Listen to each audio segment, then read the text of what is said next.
India TV YouTube channel को subscribe करें और बेल आइकन दबाएं। नमस्कार, आप देख रहे हैं इंडिया टीवी। आपके साथ मैं हूं मीनाक्षी जोशी। नमस्कार, आपके साथ मैं हूं ज्योत्सना पाठी। सुबह के 9 बजे हैं और हम आपके लिए लेकर हाजिर हैं सुबह 9 बजे की 9 बड़ी खबर, जिसमें आज हम आपको दिखाएंगे बंगाल में कोरोना ब्लास्ट के बाद कैसे एक्शन में आया है इलेक्शन कमीशन और आज होने वाली सर्वदलीय बैठक में क्या हो सकता है फैसला।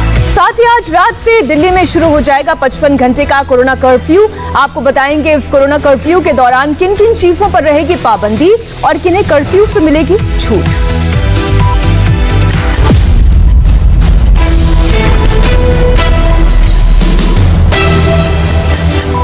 इस वक्त की बड़ी खबर से शुरुआत कर रहे हैं। दिल्ली में कोरोना के बढ़ते मामलों के बीच स्वास्थ्य मंत्री एम्स का दौरा करने पहुंचे हैं। वो इस वक्त कोरोना से निपटने की तैयारियों को लेकर एम्स के डॉक्टर से बातचीत कर रहे हैं। एम्स के डॉक्टर इस वक्त अपनी समस्याओं के बारे में उन्हें बता रहे हैं। उसको एक दफा रिविजिट करके just make sure it is operational, because वो एक last time there was an issue about bodies not being, and I'm hearing that story from certain hospitals. I've seen a census data from a hospital which says 20 beds vacant, 20 bed ward, 17 have patients and 3 have dead bodies waiting to be taken to the crematorium. We should not have such a situation. Please. Yesterday we received 12 bodies and 2 are pending since 14th. So we had 14 yesterday, 8 was sent to cremation. Delhi में corona विस्फोट और उस पर लगाम लगाने के लिए किए जा रहे उपायों की बात करें तो इन्हीं उपायों का रियल टाइम जायजा लेने के लिए केंद्रीय स्वास्थ्य मंत्री डॉक्टर हर्षवर्धन इस वक्त दिल्ली के सबसे बड़े अस्पताल एम्स में मौजूद हैं। यहाँ पर वो एम्स के डॉक्टर से बात कर रहे हैं, उनसे जानकारी ले रहे हैं। उन्हें बढ़ते हुए कोरोना के केसेस के बीच मरीजों के इलाज में किन परेशानियों का सामना करना पड़ रहा है, इसके बारे में दरअसल चर्चा करनी बहुत जरूरी है।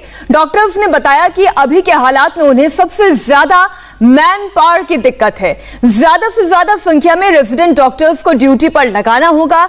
बच्चों को भी अब काफी खतरा है। ऑक्सीजन की कमी का भी एक बड़ा मुद्दा है। मरीजों के इलाज के लिए अस्पताल को हर मिनट करीब 60 लीटर ऑक्सीजन गैस की जरूरत पड़ती है। जिस वक्त स्वास्थ्य मंत्री डॉक्टर हर्षवर्धन डॉक्टर से मुलाकात कर रहे थे, उसी वक्त एक डॉक्टर ने अपनी बात रखी और कहा कि कोरोना तेजी से बढ़ रहा है। इस बार इसकी चपेट में बच्चे भी आ रहे हैं।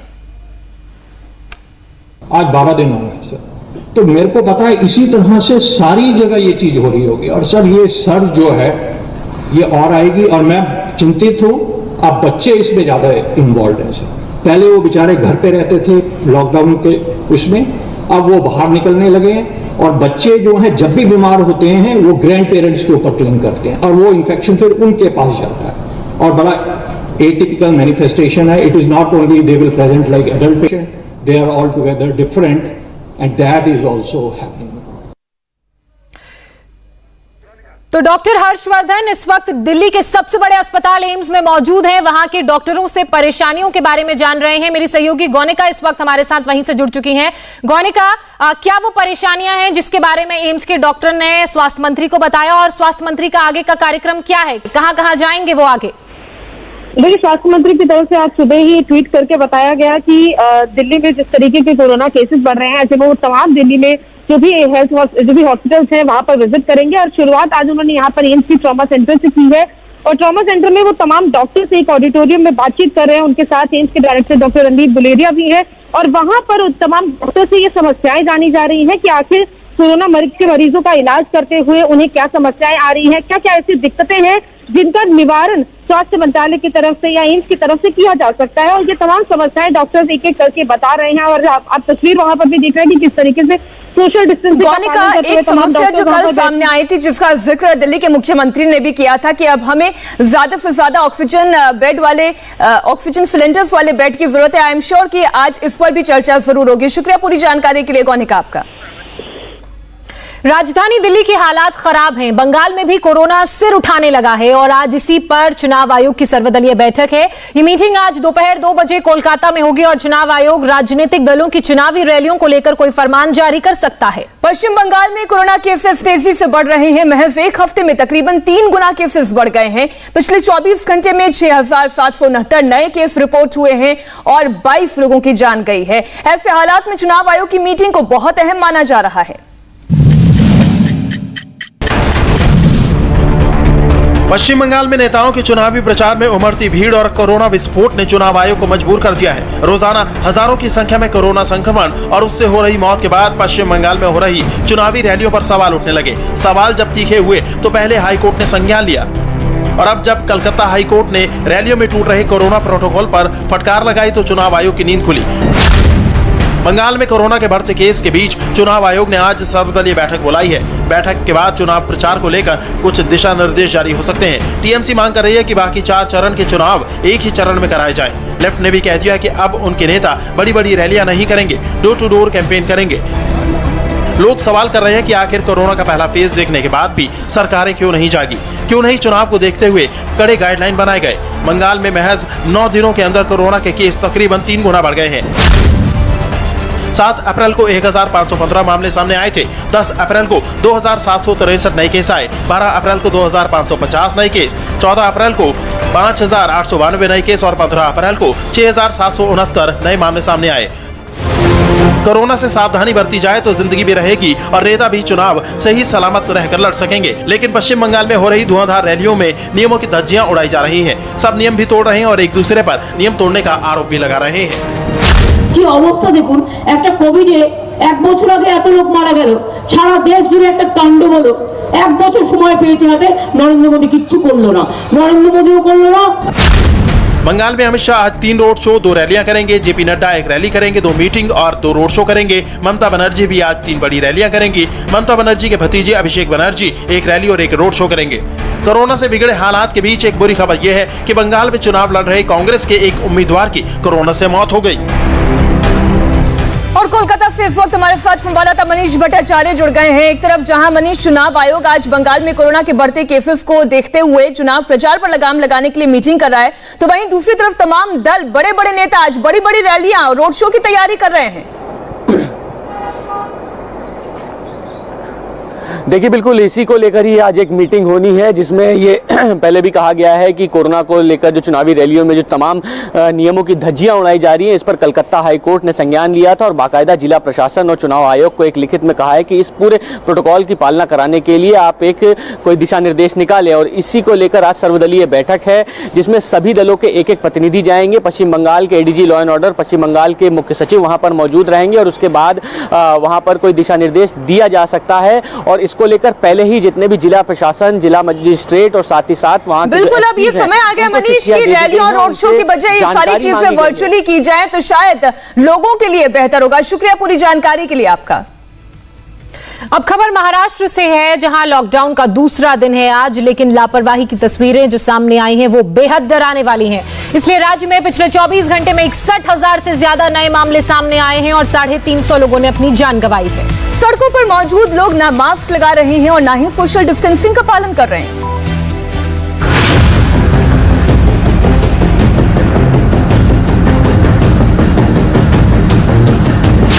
देश में पिछले 24 घंटे में कोरोना के 2,16,642 मरीज मिले हैं, जबकि 1,182 लोगों की मौत हुई है। सबसे बुरा हाल महाराष्ट्र का है, जहां लॉकडाउन लगने के बाद पिछले 24 घंटे में 61,000 से ज्यादा केस सामने आए हैं और 350 लोगों की जान गई है। इसके बावजूद सड़कों पर ट्रैफिक है, बाजारों में भीड़ है और रेलवे स्टेशनों के बाहर प्रवासी मजदूर डटे हैं। मुंबई में तो 49 लोगों ने कोरोना की वजह से दम तोड़ दिया, लेकिन लोगों को न मौत का आंकड़ा डरा रहा है, न अस्पतालों से सामने आ रही तस्वीरें। कड़ाई काफी ज्यादा कर दी गई है, तो लोग भी फिलहाल यहाँ पर सावधानी बरतते दिखाई दे रहे हैं, लेकिन अभी भी रात काफी होने के बावजूद मार्केट में लोग दिखाई दे रहे हैं, घरों के बाहर सड़कों पर दिखाई दे रहे हैं। मुंबई के मुलुंड में ये शख्स ट्रैफिक पुलिस से सिर्फ इसलिए भिड़ गया क्योंकि उसे मास्क पहनने के लिए बोला गया था। मास्क लगाओ ना भाई, मास्क लगाओ ना। नहीं लगाएगा मास्क। मुंबई पुलिस ने ऐसे लोगों से सख्ती से निपटने के आदेश दिए हैं। अगर इतने सब बताने के बाद में भी अगर पब्लिक को नहीं समझ में आता है तो fine is the last resort. वहीं महाराष्ट्र के सीएम उद्धव ठाकरे ने लोगों से इस मुश्किल वक्त में कोविड गाइडलाइन का पालन करने की अपील की है। मुंबई समेत पूरे महाराष्ट्र में ब्रेक द चेन नाम से लॉकडाउन का आज दूसरा दिन है, लेकिन सख्ती के तमाम दावों के बीच मुंबई समेत पूरे महाराष्ट्र से जो लापरवाही की तस्वीरें सामने आ रही हैं, उसके बाद सवाल ये कि क्या इस तरह की लापरवाही से कोरोना का विस्फोट थमेगा? जानने के लिए सीधे चलते हैं मुंबई से हमारे संवाददाता संदीप चौधरी के पास। संदीप, किस तरह की लापरवाही वहां देखने को मिल रही है? देखिए, कुल मिलाकर जहां तक भीड़ होती है उसी तादाद में सुबह के वक्त भीड़ रहती है। इस वक्त पुलिस का इस्तेमाल किया जा रहा है। इस वक्त हम दादर की सब्जी मंडी के पास मौजूद है। इस तरफ से लेकर ठीक आगे तक, यानी इसके पास से एक ब्रिज गुजरता है सीधा कोहिनूर टेक्निकल इंस्टीट्यूट तक। यहाँ तक कई तादाद में ट्रक लगते हैं, टेम्पो लगते हैं और वहाँ से सब्जियाँ उतारी जाती है, जिसके बाद में सुबह इस मंडी में काफ़ी भीड़ हो जाती है। आज सुबह के वक्त काफ़ी भीड़ थी, जिसके बाद में पुलिस प्रशासन के कर्मचारियों को साथ ही साथ बीएमसी के कर्मचारियों को उतारा गया। यहाँ की भीड़ कम की गई। इसके बाजू में ठीक सामने की तरफ यहाँ फूल मंडी लगती है। फूल मंडी में भी काफ़ी भीड़ हो जाती है सुबह के वक्त। इस वक्त भीड़ कम दिखाई दे रही है और ठीक पास में ही दादर स्टेशन है। दादर स्टेशन से आवाजाही करने वालों की संख्या भी ज़्यादा रहती है, लेकिन आज आवाजाही करने वाले लोगों की संख्या काफ़ी कम नज़र आ रही है प्लेटफॉर्म्स पर जी। लेकिन विषय ये जो है वो भीड़ बढ़ने का है। बिल्कुल संदीप, और सरकार की ये जो तमाम कदम है, प्रयास हैं, चाहे कर्फ्यू की बात करें, ब्रेक द चेन की बात करें या लॉकडाउन की बात करें, ये तभी कारगर होंगे जब आम जन अपनी जिम्मेदारी को समझेगा। बहुत शुक्रिया आपका तमाम जानकारी के लिए। छत्तीसगढ़ के रायपुर में अस्पतालों के बाहर लंबी लंबी कतारें देखने को मिल रही हैं। ये कतारें रेमडेसिविर के इंजेक्शन के लिए हैं। रेमडेसिविर कोरोना की रोकथाम में बेहद कारगर दवा है। कोरोना के गंभीर मरीजों को ये दवा दी जा रही है, लेकिन राज्य में रेमडेसिविर की भारी किल्लत हो गई है। लोग 24 घंटे तक कतारों में हैं, लेकिन फिर भी उन्हें दवा नहीं मिल पा रही। लाइन में खड़े लोगों का कहना है कि वो कल भी लाइन में लगे, आज फिर लाइन में हैं, लेकिन फिर भी रेमडेसिविर नहीं मिल पा रही है। कल 3 बजे से खड़ा हुआ हूँ। 7 घंटा खड़े होने के बाद मना कर ताला बंद करके यहाँ से चले गए कि यहाँ पे इंजेक्शन नहीं मिलेगा। 7 घंटे तक बिना पानी पिए एक लाइन में खड़े हुए हैं। आप कब से खड़े हैं? कल सुबह 6 बजे से। क्या बोले थे आपको? कल बोला कि दे देंगे, लेकिन हम लोग को दिया नहीं गया। मेरे 6:30 बजे से कल भी खड़े थे, कल भी नहीं मिला। शाम को 7 बजे गए हैं बिना खाए पिए, और आज सुबह 6:30 बजे से खड़े हैं, अभी तक बिना खाए पिए। पानी वानी भी कुछ भी नहीं मिला है। और इस वक्त हमारे साथ अनुराग अमिताभ हमारे सहयोगी जुड़े हुए हैं। अनुराग, जिस तरीके की कालाबाजारी की तस्वीरें, ये कोई पहली तस्वीर नहीं है। अब से कुछ दिन पहले हमने ये देखा कि स्टेट प्लेन भेजकर गुजरात से इंजेक्शन मंगवाए गए थे रेमडेसिविर के, लेकिन इसके बावजूद कमी है। क्या वजह है? देखिए, साफ तौर पर ये जो कमी का नजारा हमने देखा है अम्बेडकर अस्पताल के रेड क्रॉस जहां पर ये दवाई बनाने के लिए उसको अधिकृत किया है, ये नजारा पूरे जो छत्तीसगढ़ है उसी के तमाम जिलों में यही देखा जा रहा है। हालांकि जो मुख्यमंत्री हैं भूपेश बघेल, वो साफ तौर पर बात कर रहे हैं कि पिछले 2 दिनों में 11,000 रेमडेसिविर इंजेक्शन की खेप पहुंचाई गई है, लेकिन 15,000 से ज्यादा केस अकेले 24 घंटे में आए हैं सामने। और जो सूत्र बता रहे हैं तकरीबन 30,000 से ज्यादा लोगों को रेमडेसिविर इंजेक्शन की जरूरत है। ऐसे में इतनी भारी मात्रा में आपूर्ति कैसे होगी, ये अपने आप में बड़ा सवाल है। विपक्ष आरोप लगा रहा है कि जिस वक्त बेहद जरूरी था रेमडेसिविर इंजेक्शन के साथ साथ ऑक्सीजन की कमी, बेड की व्यवस्था, इन सबको पूरा करना, तब जो भूपेश बघेल है वो असम में चुनाव प्रचार कर रहे थे, जिसके चलते लेट होते गए और अब हालात जो है। बिल्कुल अनुराग, यूपी और एमपी ने तो स्टेट प्लेन भेज के जरूर गुजरात से इंजेक्शन मंगा लिए, लेकिन छत्तीसगढ़ ने थोड़ी देरी कर दी। बहरहाल बहुत शुक्रिया आपका तमाम जानकारी के लिए। यूपी में कोरोना तेजी से फैल रहा है। पिछले 24 घंटे में महाराष्ट्र के बाद सबसे ज्यादा नए केस उत्तर प्रदेश में दर्ज हुए हैं। यूपी में अब जो अस्पताल मरीजों को एडमिट करने से मना करेंगे, उन पर मुकदमा दर्ज होगा। उत्तर प्रदेश में पिछले 24 घंटे में कोरोना के नए केस का बड़ा जंप हुआ। 22,339 नए कोरोना मरीज मिले और 104 लोगों की जान चली गई। मुख्यमंत्री योगी आदित्यनाथ खुद कोरोना पॉजिटिव हैं और आइसोलेशन में होने के बावजूद एक्टिव हैं। अधिकारियों को कोरोना कंट्रोल से जुड़े निर्देश दे रहे हैं। योगी ने टीम 11 के अफसरों के साथ वीडियो कॉन्फ्रेंसिंग से मीटिंग की और अफसरों को जरूरी दिशा निर्देश दिए। मुख्यमंत्री योगी आदित्यनाथ ने कोरोना संक्रमितों को अस्पताल में भर्ती करने में आनाकानी को गंभीरता से लिया है। कमिश्नर, डीएम और सीएमओ को आदेश दिए हैं कि जो अस्पताल मरीजों को भर्ती नहीं कर रहे उनके खिलाफ महामारी एक्ट के तहत केस दर्ज किया जाए। यूपी में ऑक्सीजन की कमी ना हो, इसके लिए 8 सरकारी मेडिकल कॉलेजों में ऑक्सीजन प्लांट लगाया जा रहा है। यूपी में सबसे बुरा हाल राजधानी लखनऊ का है, जहां पिछले 24 घंटे में 5177 नए केस सामने आए हैं, जबकि 26 लोगों की कोरोना से मौत हो गई। जिसके बाद यूपी सरकार ने लखनऊ समेत 10 जिलों में नाइट कर्फ्यू के नियमों को और सख्त कर दिया है। लखनऊ, प्रयागराज, वाराणसी, कानपुर सिटी, गौतम बुद्ध नगर, गाजियाबाद, मेरठ, गोरखपुर, झांसी, बरेली और बलिया में अब नाइट कर्फ्यू का समय रात 8 बजे से सुबह 7 बजे तक कर दिया गया है। सीबीएसई के बाद अब यूपी बोर्ड की परीक्षाएं भी स्थगित कर दी गई हैं। मई में नई तारीखों पर विचार किया जाएगा। अब जो बड़ी खबर है वो कुंभ से जुड़ी हुई है। हरिद्वार के सीएमओ ने बताया है कि कुंभ में शामिल 30 साधु कोरोना पॉजिटिव पाए गए हैं। मेडिकल टीम लगातार अखाड़ों में जा रही है और संतों का RT-PCR टेस्ट कर रही है। कल से ये जांच और तेज कर दी जाएगी। इस बीच निरंजनी अखाड़ा ने 17 अप्रैल को कुंभ समापन करने का ऐलान कर दिया है। हरिद्वार महाकुंभ की भीड़ ने सबका ध्यान खींचा। कोरोना के प्रचंड प्रहार के बीच 10 से 15 अप्रैल के दौरान करीब 48 लाख लोगों ने गंगा में डुबकी लगाई। लेकिन इस दौरान कुंभ में कोरोना प्रोटोकॉल की जो धज्जियां उड़ी, उसका रिजल्ट आ गया है। 10 से 14 अप्रैल के बीच 1167 यात्री और साधु कोरोना संक्रमित पाए गए हैं। 10 अप्रैल को 254 कोरोना पॉजिटिव मिले थे। 11 अप्रैल को 386, 12 अप्रैल को 408, 13 अप्रैल को 594, 14 अप्रैल को 525।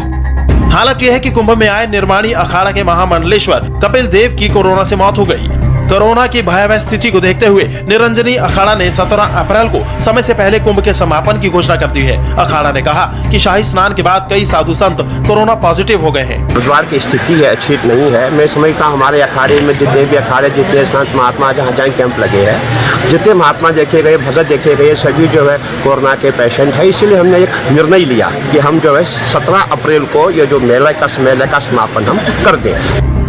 निरंजनी अखाड़े के कुंभ समाप्ति के ऐलान के बाद उत्तराखंड के मुख्यमंत्री तीरथ सिंह रावत ने कोरोना के मसले पर आज हाई लेवल मीटिंग बुलाई है।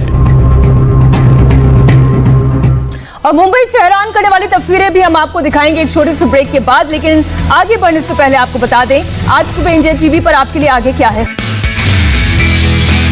नमस्ते, मैं हूं मीनाक्षी जोशी। वीडियो और खबरों से अपडेट रहने के लिए India TV YouTube channel subscribe करें, बेल आइकन दबाना ना भूलें। जुड़े रहें इंडिया टीवी के साथ।